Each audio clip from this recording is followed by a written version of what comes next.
Good morning, students. Myself Srimati Sujata Sahu, Government English Medium School.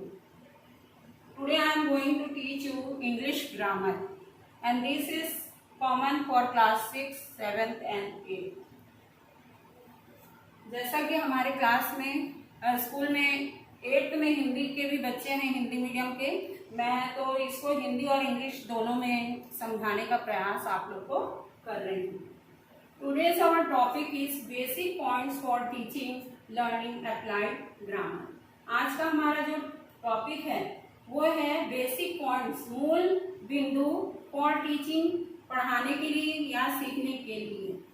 तो जब भी हमको कोई भाषा सीखते हैं तो उसके लिए हमको ग्रामर या व्याकरण का जानकारी होना जरूरी है. तो हम ग्रामर सीखने के लिए बिना ग्रामर के हम कोई भी पाठ्य पुस्तक या कोई भी पुस्तक को पढ़ने में हमको बहुत कठिनाई होती है.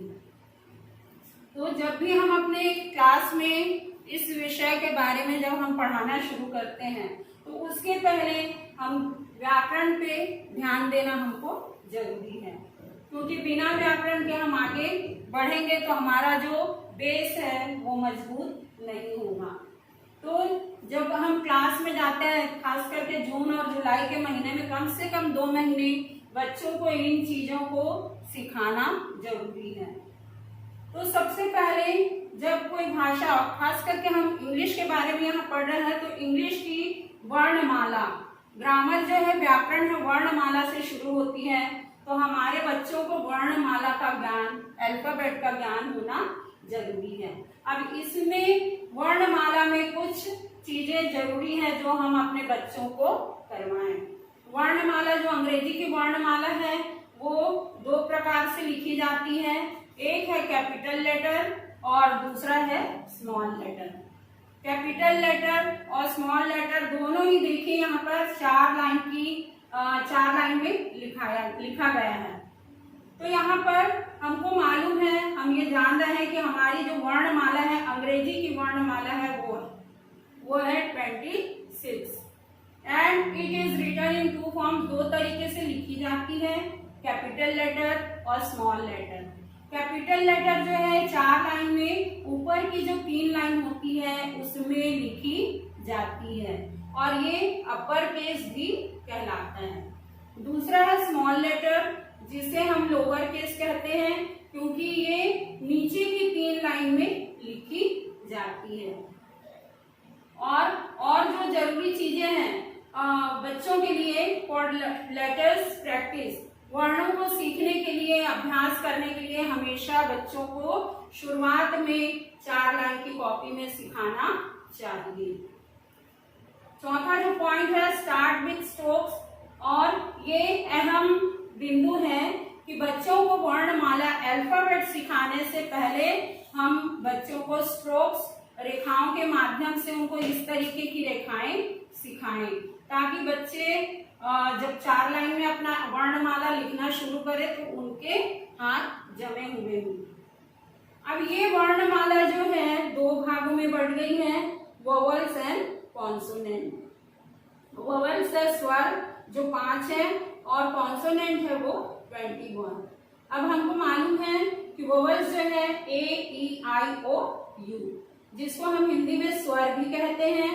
स्वर जो अपने स्वतंत्र उच्चारण उनका होता है, इनके साथ कोई अन्य वर्ण का उच्चारण नहीं होता. कॉन्सोनेंट जो है व्यंजन है, और व्यंजन को जब हम बोलते हैं तो व्यंजन के पीछे स्वर का उच्चारण होता है. अब जब हम ये वर्णमाला और स्वर और व्यंजन को जब हम सीख गए तो इनसे हम इन्हीं वर्णों से शब्द बनाना सीखते हैं. तो मिडिल स्कूल में 6वीं में हम बच्चों को 3 अक्षर, 2 अक्षर से शब्द बनाना हम सिखा सकते हैं. दूसरे शब्दों में मैं कहना चाहूंगी कि ये हम फोनेटिक्स यानी ध्वनि, साउंड जो है हमारी वाणी से निकलती है, उसके द्वारा, फोनेटिक्स के द्वारा हम छोटे छोटे शब्द बच्चों को सिखा सकते हैं, ताकि यही छोटे शब्द आगे चल के जब बड़े शब्द बनाने हो तो अगर हमको इनका उच्चारण आता है, अगर इनका उच्चारण सही है तो इन्हीं से हम बड़े शब्द का उच्चारण करना सीख सकते हैं। अब ये फोनेटिक्स में कुछ चीजें हैं जो ध्यान दिलाना चाहूंगी। Phonetics help us to sound the words clearly. ये जो है शब्द को जब हम पढ़ते हैं तो ध्वनि इसकी मदद से हम साफ सुथरी उच्चारण कर सकते हैं। These are the base of our word. ये जो है फोनेटिक्स हमारे शब्द का आधार है, क्योंकि अगर हमको फोनेटिक्स आता है तो हम उच्चारण में हमारी शुद्धता होगी। जैसे यहाँ पर देखिए 5 स्वर हैं ए ई आई ओ यू। तो हम बच्चों को इस तरीके से शब्द बनाकर हम उनको अनेक तरीके से हम इनको उच्चारण करना सिखा सकते हैं। यहाँ आप देख रहे होंगे ए से बीच में देखिए ए है, तो पहला जो स्वर है वो सभी में आया है। B A T bat, C A T cat, F A T fat, H A T hat, M A T mat, P A T pat. अब यहाँ पर देखिए सभी में ए टी आया है, तो बच्चे ये समझेंगे कि ए टी आने से एट का उच्चारण होता है। अब यहाँ पर देखिए हम व्यंजन कोई भी लगा रहे हैं, अर्थपूर्ण व्यंजन लगाएंगे तो नया शब्द बनेगा। जैसे बी ए टी बैट यानी बल्ला होता है ना। तो इस तरीके से हम बच्चों को इन स्वरों के माध्यम से फोनेटिक्स का अभ्यास करा सकते हैं। We also know that it is impossible to make a meaningful word without vowels and consonant। हम ये भी जानते हैं कि बिना स्वर और व्यंजन के अर्थपूर्ण शब्द बनाना असंभव है। अब यहाँ पर देखिए 2 चीज, बी ए टी बैट है और बी ई टी बैट। तो बी ए टी बैट को हम आगे बढ़ाएंगे तो बैटर बनता है, और बी ई टी बैट को आगे बढ़ाएंगे तो बैटर बनता है। बैटर यानी बहुत अच्छा, और बैटर यानी कोई भी घोल होता है, उसको कोई भी वस्तु जैसे आटा हो गया या बेसन हो गया, जब हम उसका घोल तैयार करते हैं तो उसकी मीनिंग निकलती है बैटर। तो इस तरीके से छोटे छोटे शब्दों से हम बच्चों को फोनेटिक्स के अभ्यास से हम शब्द बोलना सिखा सकते हैं। तो फोनेटिक्स के माध्यम से हम बच्चों को छोटे छोटे शब्दों का उच्चारण करना, बोलना सिखा सकते हैं। अब यही शब्द जो है, जब हम शब्द की परिभाषा अगर हम पूछते हैं बच्चों से या हमको उनको बताना चाहते हैं, तो शब्द की परिभाषा, शब्द मीन्स वर्ड, और शब्द की परिभाषा हम ये बता सकते हैं ग्रुप ऑफ लेटर्स, वर्णों का समूह जब आपस में मिलता है तो एक अर्थपूर्ण शब्द बनता है। तो सीधा हम बता सकते हैं वर्णों के समूह को शब्द कहते हैं। Example B O Y boy, H O M E home etcetera. इसके बाद ये जो शब्द हैं जब आपस में एक समूह में मिलते हैं, हम यहाँ पर बता चुके हैं group of words. Group of words meaningful words, ऐसे नहीं कि कोई भी शब्द बेसिक टाइप के शब्द को हम जोड़ के वाक्य बनाएंगे तो उसका कोई अर्थ निकलेगा। Group of words meaningful join and make meaningful sentence. तो group of words makes a sentence. शब्द के समूह, जब शब्द आपस में एक समूह में मिलते हैं और उचित अर्थ निकालते हैं तो वो वाक्य कहलाता है।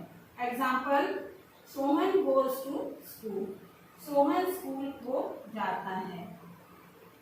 नाउ अब ये जो सेंटेंस है, this sentence is divided into 8 parts. This sentence is divided into 8 parts. ये जो वाक्य होता है वो 8 भागों में बटा होता है, which is called parts of speech, जिसे हम पार्ट्स ऑफ स्पीच या शब्द भेद के नाम से जानते हैं। अब ये जो पार्ट्स ऑफ स्पीच है वो क्या है?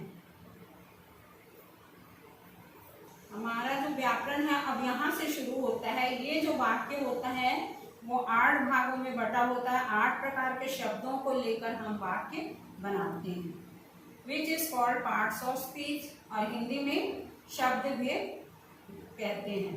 अब ये शब्द भेद या पार्ट्स ऑफ स्पीच कौन कौन से हैं? वे हैं पहला फर्स्ट नाउन जिसे हम संज्ञा के नाम से जानते हैं, सेकंड प्रोनाउन जिसको हम सर्वनाम के नाम से जानते हैं, थर्ड है वर्ब जिसे हम क्रिया कहते हैं, चौथा है फोर्थ एडजेक्टिव जिसे हम विशेषण कहते हैं, पांचवा है फिफ्थ एडवर्ब जिसे हम क्रिया विशेषण कहते हैं, फिर प्रीपोजिशन संबंध सूचक, कंजंक्शन समुच्चय बोधक और इंटरजेक्शन विस्मयादि बोधक। तो ये शब्द जो है एक वाक्य में होते हैं, लेकिन जो मेन इसमें एक पॉइंट है कि एक वाक्य में जो सबसे महत्वपूर्ण शब्द भेद है वो है संज्ञा या सर्वनाम या क्रिया। हर वाक्य में ये तीन चीजें पाई जाती हैं। इसके अलावा जब हमें जरूरत होती है तब अन्य शब्द भेदों का इस्तेमाल वहां पर किया जाता है। अब ये पार्ट्स ऑफ स्पीच में सबसे पहला है नाउन। हम जब व्याकरण में आगे पढ़ रहे हैं तो सबसे पहला नाउन हम पढ़ते हैं। ये नाउन जो है इसकी परिभाषा है, a noun is the name of any person, place, thing, quality और एन आइडिया। तो संज्ञा किसी व्यक्ति का नाम हो सकता है, जगह का नाम हो सकता है, वस्तु का नाम हो सकता है या किसी भाव का। जैसे for example I have given here Ram, Raipur, rocket, childhood. तो राम है पर्सन का नाम है, रायपुर प्लेस का नाम है, रॉकेट थिंग का नाम है और चाइल्डहुड एक क्वालिटी किसी, जैसे हम बच्चा जो है संज्ञा है लेकिन बच्चे का बचपन, तो वो जो बचपन है वो उसकी क्वालिटी एक गुण है। तो ये इस तरीके से भाव में आता है। अब ये जो संज्ञा है this noun there are 5 kinds of noun. ये जो नाउन है 5 भागों में बटा है। पहला है प्रॉपर नाउन, दूसरा है कॉमन नाउन, तीसरा कलेक्टिव नाउन, चौथा मटेरियल नाउन और पांचवा एब्स्ट्रैक्ट नाउन। तो इस तरीके से हम बच्चों को सरल तरीके से हम नाउन के बारे में समझा सकते हैं। अब मेन इसमें नाउन में मैंने इस चीज को क्यों लिया है, हम आगे जब नाउन के प्रकारों को पढ़ते हैं तो वो जो प्रकार है ये तो सभी संज्ञा हैं, लेकिन ये अलग अलग नाउन के प्रकारों में बटे हुए हैं। 5 प्रकार के नाउन हैं और वो आगे चल के कुछ जो नाउन है वो उनको हम गिन सकते हैं और कुछ नाउन है उनको हम गिन नहीं सकते। तो ये जो गिनी जा सकने वाली नाउन है वो काउंटेबल नाउन कहलाती है और जिस नाउन को हम नहीं गिन सकते वो अनकाउंटेबल नाउन कहलाती है।